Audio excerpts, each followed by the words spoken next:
Hi guys, thanks for tuning in to another video on ForgottenWeapons.com. I'm Ian McCollum and I'm here today at the Rock Island Auction Company where we are finally taking a close look and doing a proper historical and teardown video on an M31 Suomi submachine gun.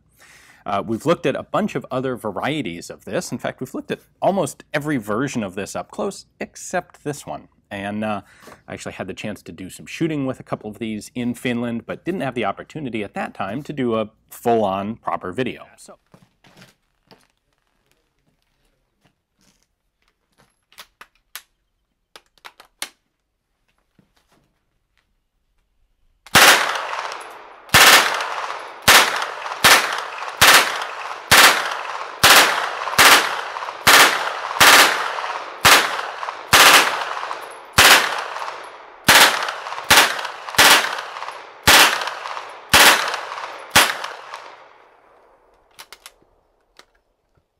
That just keeps going and going and going, too. Now, this was designed by Aimo Lahti, and he was born in 1896 and eventually passed away in 1970, for what it's worth.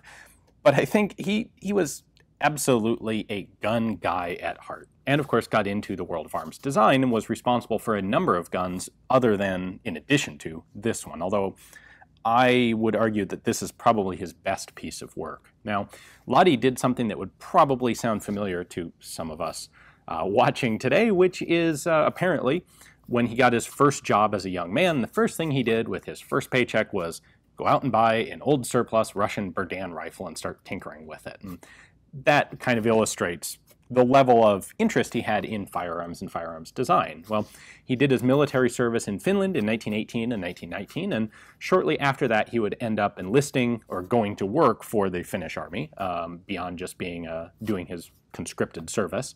And he ended up as, not surprisingly, a gunsmith or armorer.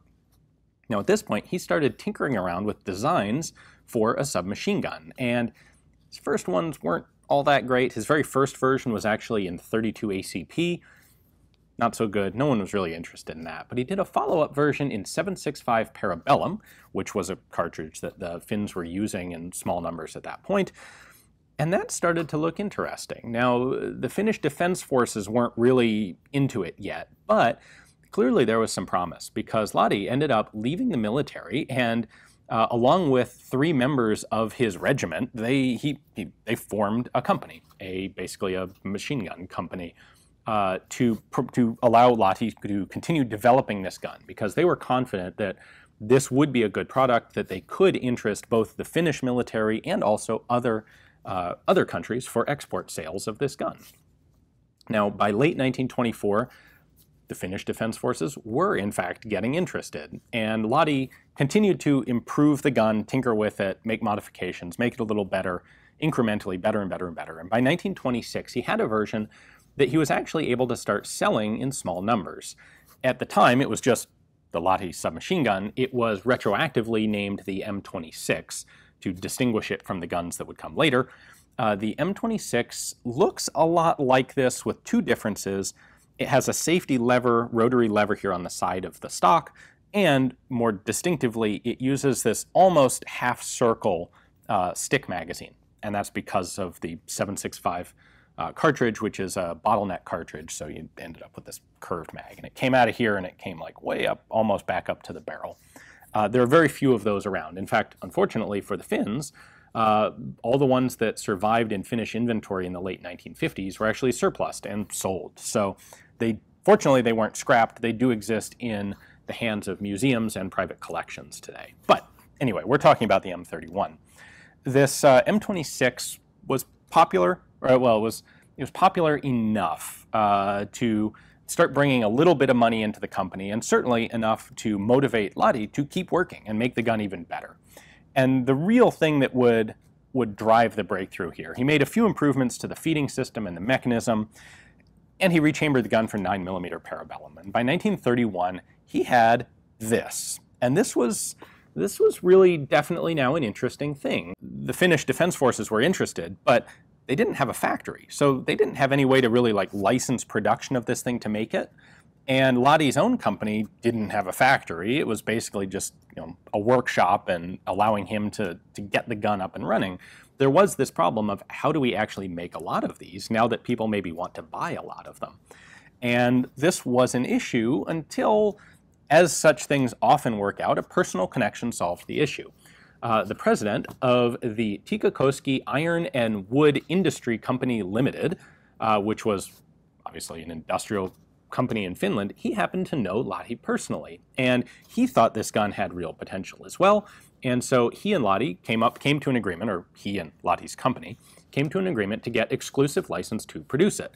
And so now that's where you have the origin of Tikkakoski, or the company we now know as Tikka, in Finland making guns. They started with these guys. So with Tikkakoski having the industrial capacity to start making guns, Lahti started selling them, not in particularly large numbers. The Finnish Defense Forces bought a couple hundred. There was the potential for a big contract with Bulgaria, which seems to have fizzled. They 3 times they tried to sell guns to Bulgaria, and it just never worked out. But they sold some to Estonia. They ended up selling them to a bunch of Eastern European countries, as well as some Western European countries, Scandinavian countries. The Swedes bought them. The Danes were interested later on. They sold licenses for these to a couple other countries. The Swiss, the Danes, and the Swedes all actually licensed production and made their own versions. And we actually have videos on all of those, either already posted or coming. So if you're interested in the other versions of the Suomi, we'll have links to at least one of those at the very end of this video. But the real breakthrough for these would come with the beginning of the Winter War, when the Finnish Defense Forces kind of went, wow, we need a whole lot more guns, and these submachine guns are really pretty awesome. So production would really kick up in 1941, and by the end of World War II, or the end of the continuation war for the Finns in 1944, 56,847 of these guns had been made. So at this point, let's take a look at how this thing actually works. There are a lot of people out there apparently who think that the Soviets copied this for the PPSH-41, and they didn't. So let me show you that. At its core, what we have here is an open bolt, simple blowback 9mm parabellum submachine gun. Mechanically, there's not really a whole lot unique, majorly unique about this gun. However, there are some interesting details, and what's particularly neat to me is how well all of these details actually go together, and the end result is a really fantastic gun. So, first thing I want to touch on is something that shouldn't be there. And that is this ejection port cover thing. That is not standard to the gun. That's not a military thing. That must have been added by some prior owner, I assume here in the US, at some point. So you'll see it on there because it's on this particular gun, but this is not a standard part of the design. Now with that out of the way, I want to talk about, first off, the charging handle. So it sticks out the side here, and a lot of people are going to think this is kind of reminiscent of the AR-15 charging handle, which it sort of is. And in fact, it's there for kind of the same reason that the AR charging handle is in that location. Normally on a submachine gun, you would expect to have a bolt handle on one side or other of the receiver. That's easier to use. This is not a particularly ergonomic design for this charging handle. However, in exchange for dealing with it kind of being annoying to use, the benefit is that you don't have an open slot on either side of the receiver. So there's no opening for dirt to get into, or mud, or snow in the case of Finland. You don't have to deal with dust covers to try and close off that hole.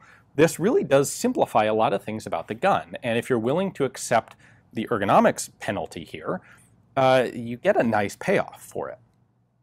Now I want to talk about the feeding devices for a moment. The most appropriate magazine to use in this thing is this one. This is a 70 or 71 round drum, depending on how full you want to load it. And these were actually not designed by Lahti himself. These were designed by one of the engineers, or one of the partners in his company, a guy named Koskinen. And they were introduced in 1936, and this is by far the best magazine developed for the gun. These are very reliable. This drum was actually copied by the Soviets for the Papasha 41. So they did use it there. They didn't copy the gun, but they did copy the magazine. Now, initially, Lahti had designed a 25-round box magazine for these, which wasn't actually reliable unless you downloaded it to 20 rounds. And he designed a 40-round drum that was a little smaller than this.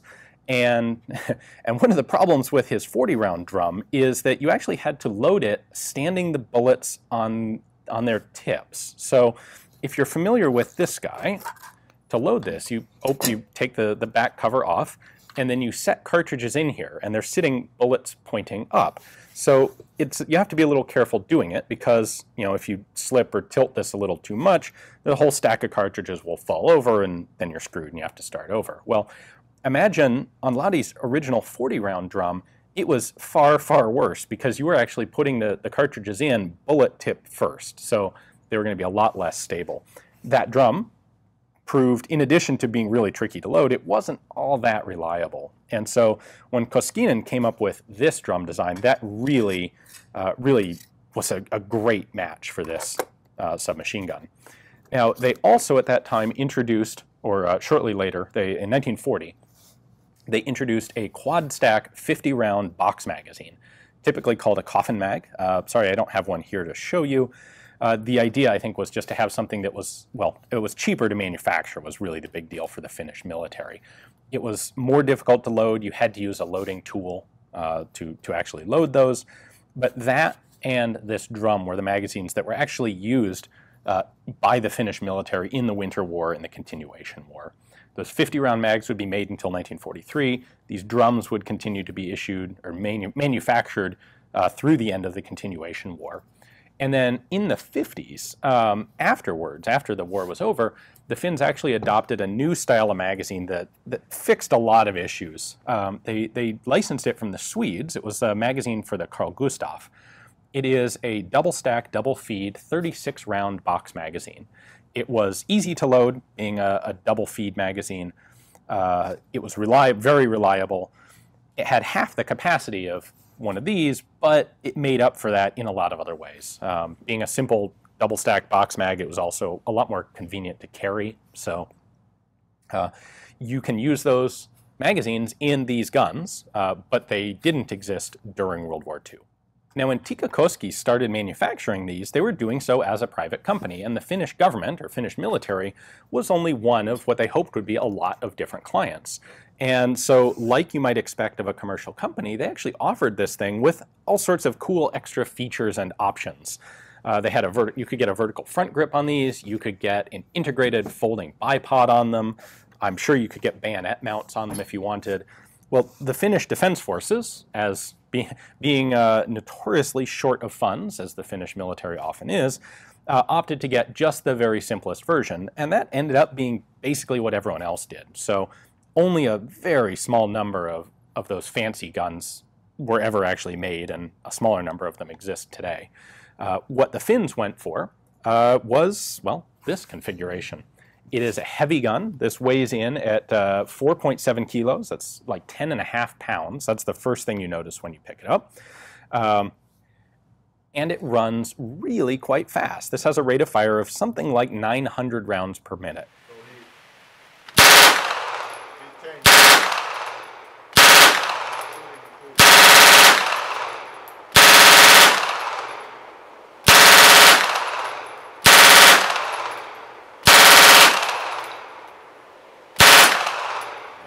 You really want that drum magazine to be able to utilize this effectively. I can't imagine trying to actually be combat effective with a 900 round per minute rate of fire and those early 20-round box magazines. That just wouldn't work well. These are renowned for being quite accurate. They have a rear notch rifle style of sight that's adjustable out to 500 meters. And a bunch of the famous Finnish snipers of the Winter War, or the Continuation War, did a lot of their work with these submachine guns, and they put them to really good use. Now, let's do some disassembly. We'll start at the front here.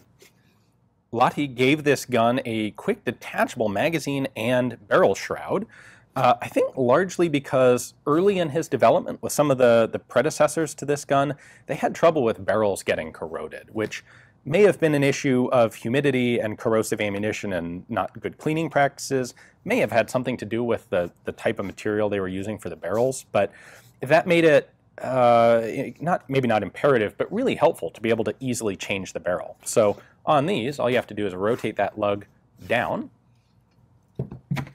and then the barrel shroud rotates and comes off. It's just held on by a set of interrupted lugs there. And I can pull it out here. There we go. And the barrel comes out. Presto, easy to swap in. Now to take out the bolt, we have to unscrew this end cap, which actually is going to require pulling this charging handle back. That little lug there actually locks into that little slot on the bottom of the cap. So do this. The mainspring is compressed here, so this is going to want to jump out of the gun as soon as I unscrew it all the way. And let's see. Try and hold some pressure on this. We're almost there. There it goes. And boing! And you saw one of the problems with this gun there. You can see the recoil spring from this one is kind of a little kinky.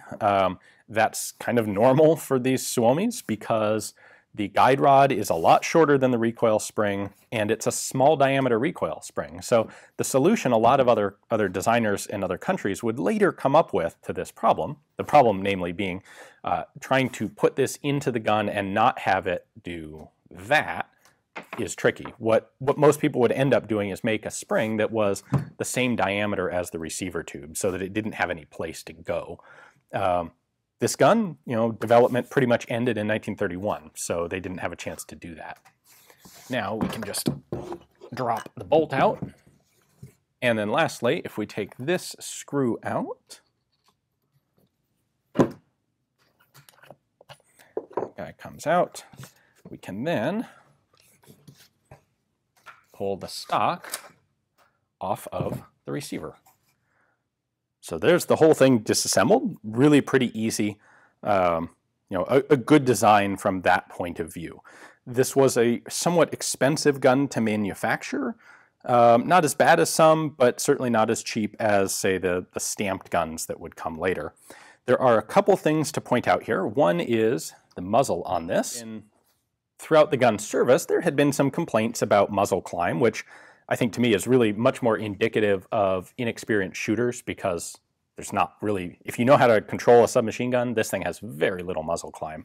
But the Finnish Defense Forces took this under consideration, and Tikkakoski did as well. And so in 42, they added about a 2-inch long, about a 50mm long muzzle brake onto the end of the barrel shroud. It had, I believe, 10 holes located in 3 rows on the top, and the idea was it would redirect some gas upward to help control muzzle climb. Now, Aimo Lahti was kind of vocally against this thing. He did not like it. His concern was that it would actually accumulate snow and then ice, and could actually cause bore obstructions. And while that doesn't appear to have happened very much, I think he was actually probably right. At any rate, that led to there being 2 different variants of the gun in Finnish service. One with just this sort of slant end to the shroud, and one with a muzzle brake on it. I also want to point out the receiver end cap has these 5 holes on the bottom and a bunch of holes on the inside. This is actually venting. The receiver tube is not a stamped tube. It's actually a very finely machined component, and in theory, the bolt is pretty closely fitted into the receiver tube, and these vent holes are actually there to make sure that you have a way for the pneumatic pressure behind the bolt to vent out of the gun so that you don't have compressed air building up behind the bolt and impacting the rate of fire or the reliability. While this looks like a simple tubular receiver from the outside, once you take the stock off, you can see that it's not. It has this rectangular section on the bottom with a fire control group that drops in. It occurs to me, I never did actually mention the controls. We have a magazine release here, really quite simple. There is a lug on the back of the drums, well, on all of the magazines, that's going to slide up right there, locks the mag in place. The Soviets didn't do a very good job of QC when they were making these, and these weren't really interchangeable drums on the Papasha. They are interchangeable drums on the Suomi, and they're really very high quality drums as well. These are great magazines. The selector lever on here is this guy, so all the way forward is full auto. It does have a semi-auto setting in the middle, and if you push it all the way into the trigger guard, that is safe. The only markings that we have on here are on the rear sight, patent 1932, they're on the right side, and Suomi, flanked by that triangle in a circle is the Tikkakoski company logo, and of course Tikkakoski below that, and actually I suppose there is also a serial number. So this is actually a really pretty early gun, 3900. This would have been one produced at 1941 at the latest. Not a whole lot going on mechanically on the bolt. This is basically just a monolithic bolt. Fixed firing pin on the front with an extractor. We have a sear back here, which is where the bolt is held. When you pull the trigger, it's released to go forward. In an interesting bit of dual-purpose design, the trigger does also lock the bolt in the forward position. So if you're not holding the trigger back, the bolt can't travel rearward. And that acts as an additional safety in the gun, ensuring that if you just drop the thing on its buttstock, the bolt can't bounce backward enough to pick up a cartridge and fire.